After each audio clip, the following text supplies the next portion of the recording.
Nous avons été accusés de maltraitance sur nos enfants. Et du syndrome de Munchausen pour ma part, par un hôpital à proximité de chez nous qui suivait Luciano depuis déjà 8 ans.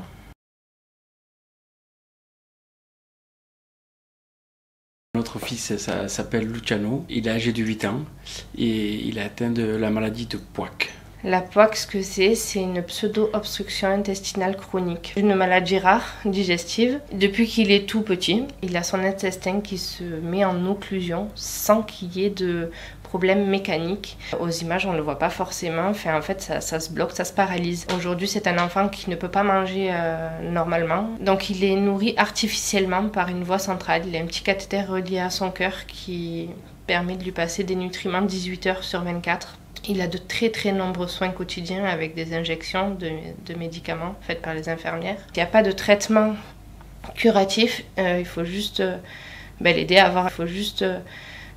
avoir un meilleur confort de vie au quotidien. C'est ce que nous essayons de faire, mais il y a des fois où on est complètement bloqué et dépassé. Les médecins également, même dans des centres de référence, n'ont pas toujours eu la possibilité que ce soit toujours au mieux pour lui.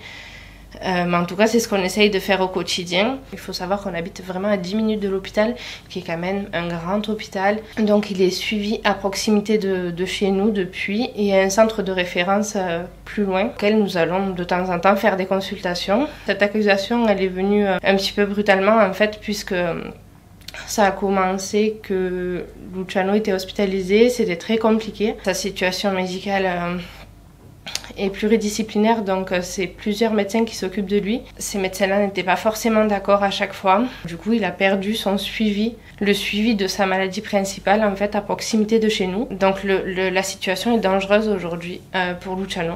Il se retrouve avec un hôpital qui est référent, qui est à plus de 700 km de notre domicile.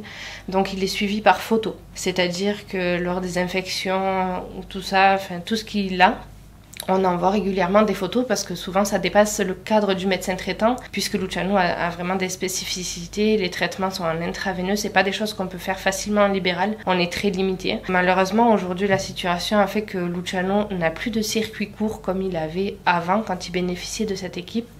Luciano a perdu ce circuit-là, donc ça veut dire que maintenant il doit passer par les urgences. Les urgences pédiatriques ne sont pas du tout adaptées à faire des soins dont dispose Luciano. C'est une catastrophe. Personne ne sait où il doit aller, personne ne sait qui il doit contacter.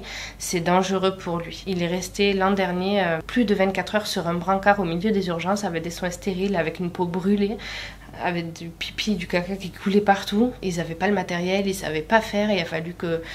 On m'a déjà demandé à moi de faire pour voir en fait. Et on a décidé de se battre en fait pour la récupérer. Et au jour d'aujourd'hui, on nous prive d'un suivi de proximité. On l'a fait d'abord de manière discrète, en envoyant des mails, en faisant des réunions. Et en fait, c'était toujours non. On a médiatisé notre situation parce qu'on avait vraiment besoin d'un référent qui gère la maladie de Luciano à proximité. La médiatisation a fait qu'il y a eu une coupure dans le dialogue avec l'hôpital et on nous a juste dit on va saisir le procureur et faire un signalement, mais sans nous dire pourquoi au départ. Nous sommes passés très rapidement devant le juge des enfants. Entre-temps, nous avons pris des avocats qui nous ont expliqué en fait les accusations qu'on avait. On est tombé de 10 étages.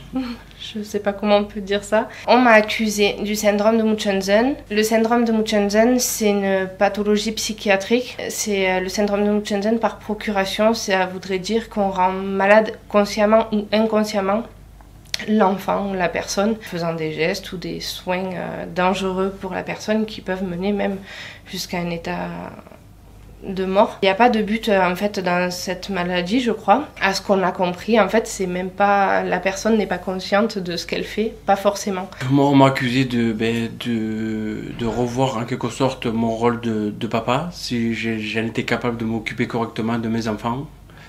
Et donc, personnellement, je l'ai pris très mal, quoi, parce que je me suis dit, j'ai culpabilisé et je me suis remis en question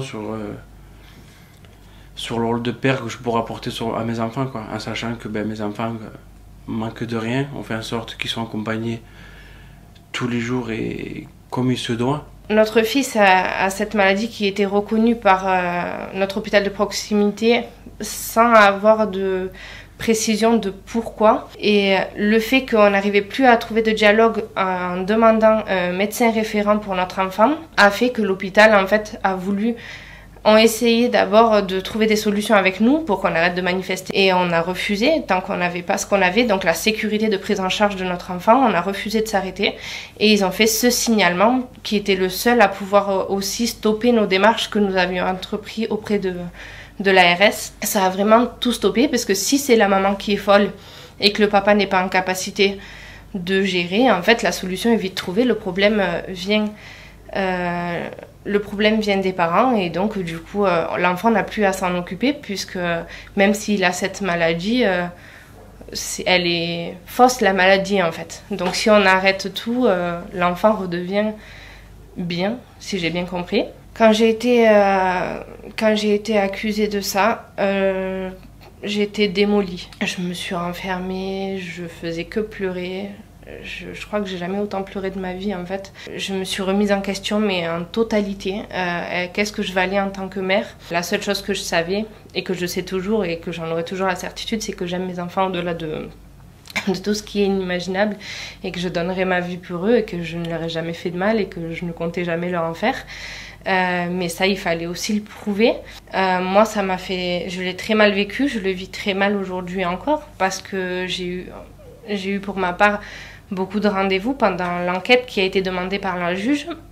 Nous avons eu expertise psychiatrique, les enfants ont été vus, enfin, il y a eu plusieurs démarches dans ce sens-là pour retirer le syndrome de Munchausen des accusations ou pas. Nous avons accepté cette démarche parce que on était serein, mais ça fait quand même très mal.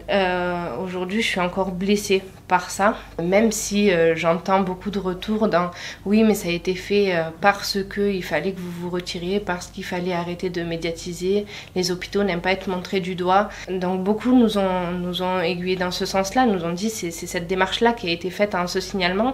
Mais moi, c'est pas ce que j'ai retenu. J'ai quand même été blessée par l'accusation elle-même.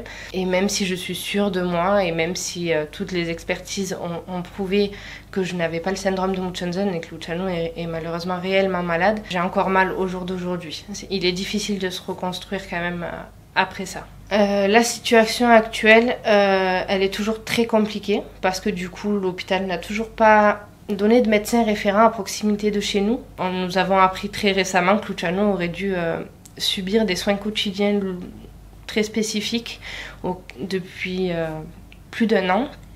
Il aurait dû avoir une surveillance particulière au niveau de ses reins et de sa vessie. Le danger est réel pour lui. On continue à se battre dans ce sens en fait pour obtenir un référent et un médecin à proximité de chez nous. Il y a des conséquences auprès de Luciano car lui maintenant il ne dit même plus qu'il a mal quand il a mal. Il serre les dents et il dit « je résiste ». Il a parfois des larmes qui lui coulent sur le visage, il tremble, il a de vraies douleurs. Il s'interdit de le dire, il n'a plus confiance. Il a peur de la séparation parce qu'il a été quand même question, quand ce signalement a été fait, il a été question de nous retirer Luciano, de l'envoyer seul sur Paris pendant plus d'1 mois. Loin de ses frères, loin de nous, ses parents. Il a été question de nous retirer la garde de nos 3 enfants, donc les garçons étaient quand même plutôt inquiet. Luciano souffre aussi de l'abandon de l'équipe soignante qui s'occupait de lui. Au jour d'aujourd'hui, on parle d'un petit garçon quand même qui est âgé de 8 ans, qui a passé plus de la moitié de sa vie en tout cas à l'hôpital. Il avait confiance en ses médecins, il se sentait serein, il pouvait dire ce qu'il ressentait, il pouvait dire ce qu'il avait. Il était pris en compte. Aujourd'hui, il souffre de ça, il demande les personnes qui s'occupaient de lui. Et depuis, en fait, il ne dit plus rien. Aujourd'hui, on demande la même chose qu'il y a 1 an. On demande un médecin qui est spécialisé à proximité de chez nous.